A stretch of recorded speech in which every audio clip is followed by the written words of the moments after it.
Donc on va diviser votre mollet en deux parties, mollet inférieur, mollet supérieur, donc cheville, milieu, milieu, haut de mollet. Sur la première moitié inférieure, je vais rouler 4 fois tout doucement. J'ai plié l'autre jambe, je m'appuie sur les mains sans exagérer. Je roule 4 fois, je vois un petit peu dans quel état c'est.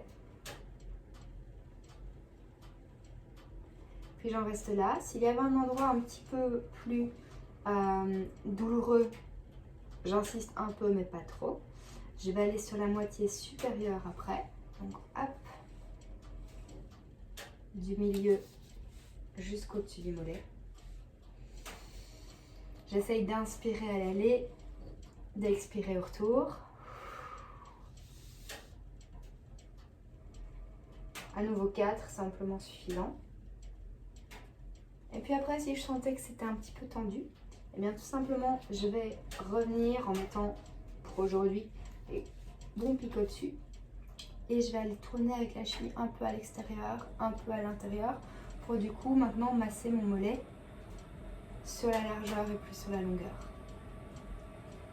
Si je sens que c'est intéressant et que c'est assez, je reste comme ça. Si je sens qu'il faudrait faire plus, je vais aller mettre l'autre pied dessus pour créer plus de poids. Et je vais de nouveau partir comme ça, extérieur-intérieur. Inspirer dans un sens, expirer dans l'autre. Et c'est comme en stretching, il faut vraiment, je ne vais pas dire absorber la douleur, mais presque.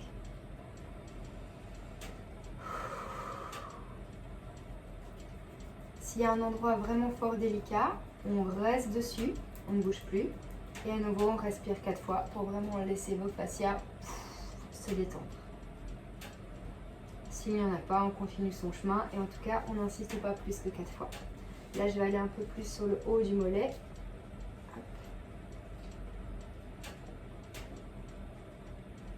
Donc, autant de fois qu'il y a des zones plus tendues, vous faites des pauses pour faire 4 allers-retours sur la largeur.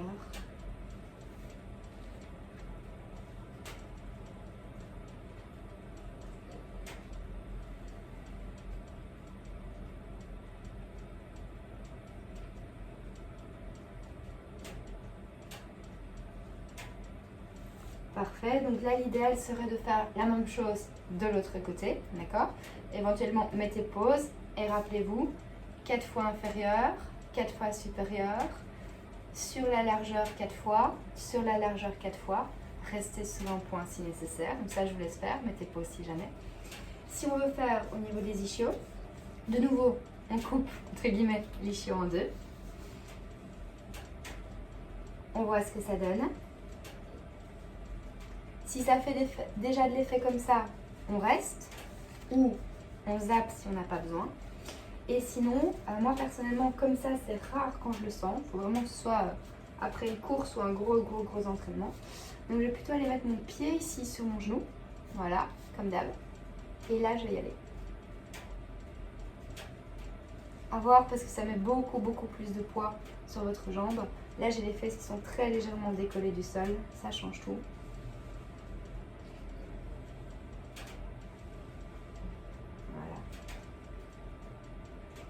Même chose, moitié supérieure. Si vos poignets ou vos mains, à un moment donné, ont besoin d'une pause, vous la prenez. Bien aller presque jusqu'à la limite avec la fesse.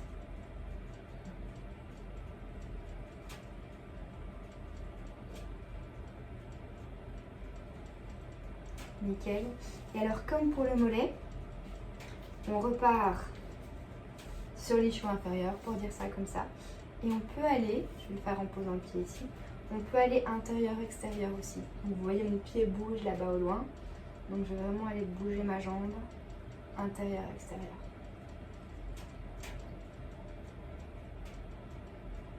Le reste de mon corps ne bouge vraiment pas, hein, que la jambe. Et si c'est trop light, on réappuie tout le poids de l'autre jambe dessus pour aller chercher un peu plus d'intensité dans l'automassage.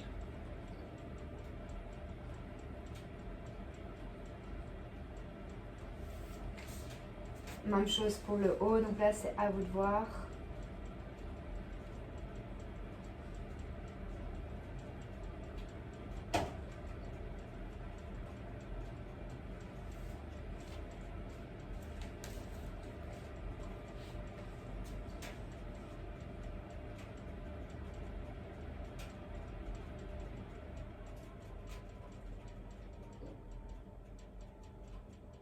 Ok, ce que vous avez fait de ce côté-ci, vous le refaites de l'autre côté. Donc pour rappel, moitié inférieure, moitié supérieure en aller-retour, moitié inférieure en largeur, pareil pour l'autre. Possibilité de mettre le pied ici aussi pour surcharger. Ensuite, on remonte un petit peu plus au niveau fessier cette fois-ci. Pour les fessiers, c'est une position un petit peu différente. Donc je m'appuie sur celle-là, je m'appuie sur ma main également sur mon bras. Et alors je viens vraiment avec le rouleau sur l'entièreté de la fesse, vraiment jusque derrière à la limite du legging ou du jogging. Mon pied, je ne vais pas le laisser tout à fait dans l'axe, je vais le mettre un tout petit peu vers vous. Donc vous pouvez le mettre un tout petit peu vers moi aussi. Et je vais venir vraiment glisser comme ça. Et puis revenir. J'inspire pour descendre. Ou je souffle, pardon, excusez-moi. Et j'inspire pour remonter. Quand je descends, personnellement, moi avec la course, c'est souvent au milieu ou sur le haut des fessiers que je le sens.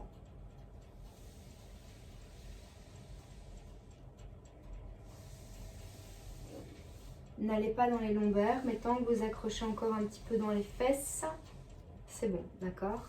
Il y a vraiment quand il n'y a plus du tout d'accroche dans le fessier qu'il faut arrêter. Après 4 allers-retours, c'est bien. On arrête à un endroit où on le sent un petit peu plus. Et là, c'est comme si on allait un petit peu gigoter avec les fessiers sur les petites accroches du rouleau, d'accord? Donc dans ce cas-ci, en fait, je vais légèrement bouger vers vous et puis légèrement bouger vers l'arrière.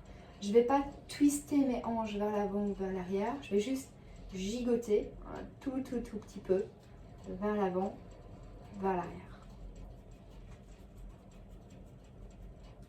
4 allers-retours à nouveau, pas plus, pas nécessaire, mais on peut rester sur un point 4 respirations s'il le faut. Et ou, comme je viens de le faire, on peut changer un tout petit peu de point.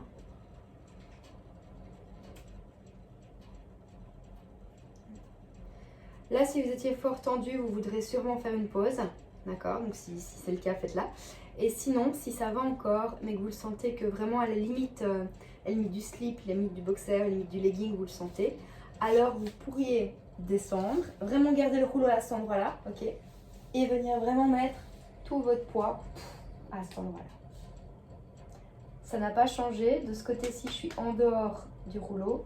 De ce côté-ci, j'y suis.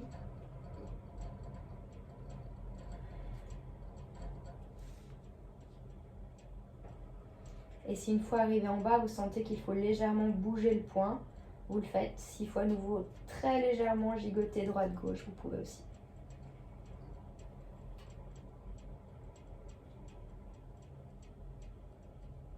Quatre respirations, c'est tout. Ce que vous avez fait à un fessier, il faut le refaire de l'autre côté. Hein. Alors après, je préfère faire celui-là d'abord. Plus ou moins la même chose, mais je vais vraiment aller solliciter l'extérieur de ma cuisse. Donc voilà, je vous montre une fois. Cette jambe-là me tient, mon bras me tient, je suis assez droite quand même. Je vais aller mettre de nouveau, je vais recouper ma jambe en deux, juste au-dessus de mon genou. J'appuie le rouleau jusqu'au milieu sur votre petite bandelette là. Ça, généralement, c'est pas le plus agréable qu'on ait. On expire, on inspire, on expire. On inspire.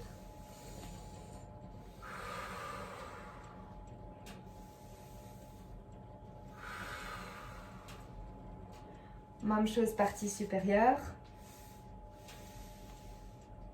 N'allez pas jusque la fesse ou jusque la hanche. Hein. Restez vraiment sur le côté de votre cuisse. Vous voyez qu'à un moment donné, moi, le rouleau s'arrête.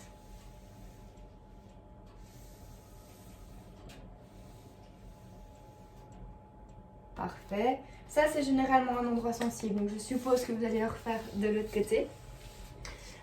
Position un peu plus scabreuse, mais vous allez vite comprendre. Intérieur de cuisse. Je mets le genou et mon tibia et mon pied en dehors du rouleau. Je mets vraiment l'intérieur de la cuisse dessus. Je vais venir complètement m'allonger au sol. Et là, c'est au feeling, mais vous devez à nouveau séparer votre intérieur de cuisse en deux. On va aller rouler jusqu'au milieu. Et puis on va revenir. On roule jusqu'au milieu. Et on revient. 4 allers-retours pour voir un peu ce que ça donne. Vous pouvez bouger au feeling au niveau du ventre. Là, je vous montre. Donc c'est vraiment hyper souple. Voilà.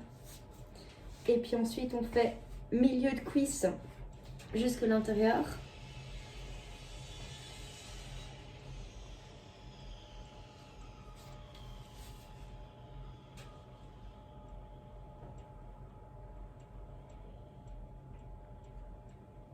Ça dépend un peu des fois, mais soit vous êtes plus tendu hauteur de genou, soit vraiment à l'intérieur de la cuisse. Voilà. Et puis après, si on veut accentuer ici à certains endroits, et ça vaut la peine parce que franchement, généralement, ça marche bien. On cale à un endroit, donc on choisit, on va mettre le... Moi, je mets souvent le rouleau à 4 endroits différents, 3 ou 4, selon si j'ai mal ou pas. Je décolle ma jambe du sol, je décolle mon pied, j'allonge, je tends la jambe, je mets la jambe sous tension, je la contracte, et puis je relâche. Et là, si le rouleau est vraiment bien mis, juste à l'intérieur du genou, dans le bas de l'intérieur de ma cuisse, je sens vraiment que ça valait la peine de le faire. Parce que quand je vais replier la jambe ici vers moi, c'est assez atroce, j'avoue. Voilà, pas plus que 4 de toute façon. Après, on change d'endroit. 4, 3, 2,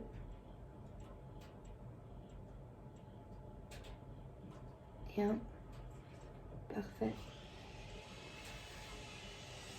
Il m'est déjà arrivé de faire cet exercice-ci et de ne pas savoir faire, de juste faire les allers-retours et de ne pas pouvoir faire les kicks là comme maintenant parce que c'était trop tendu.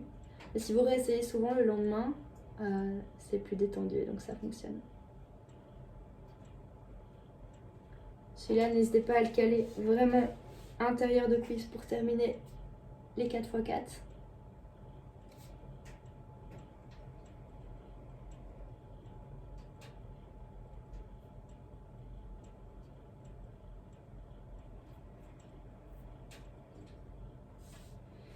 Parfait. Bien répéter les exercices des deux côtés, même si vous pensez que vous n'avez pas mal de l'autre côté. Parce que parfois vous avez mal à votre quadriceps droit et en fait quand vous allez stimuler le gauche, vous allez vous rendre compte que l'autre c'était pas mal non plus. Dernière partie, c'est vos quadris.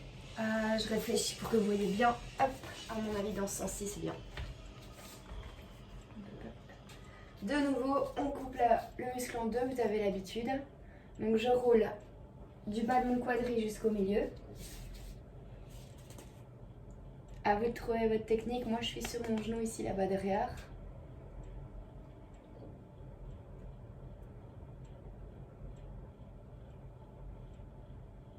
Généralement, les quadris, quand on court, c'est pas mal. Une fois qu'on a fait 4, et bien comme tantôt, on passe du haut du quadri jusqu'au milieu.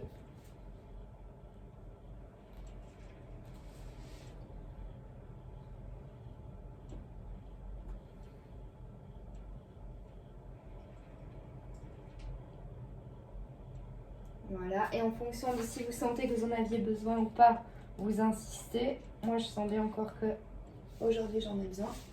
Donc, je vais me caler comme ceci, donc vraiment sur le bas de ma cuisse, le haut de mon genou. Et je vais plier la jambe, contracter mon quadri, contracter l'ischio et puis relâcher.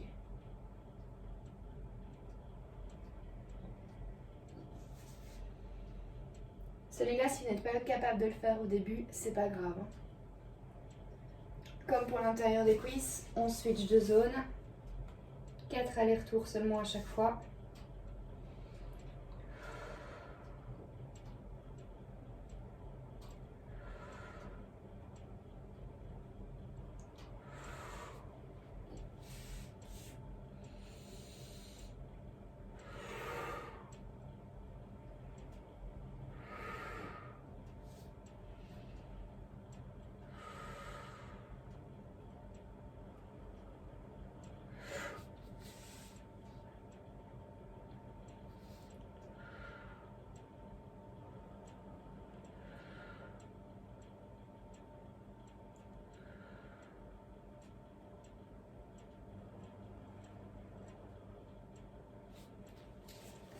Parfait.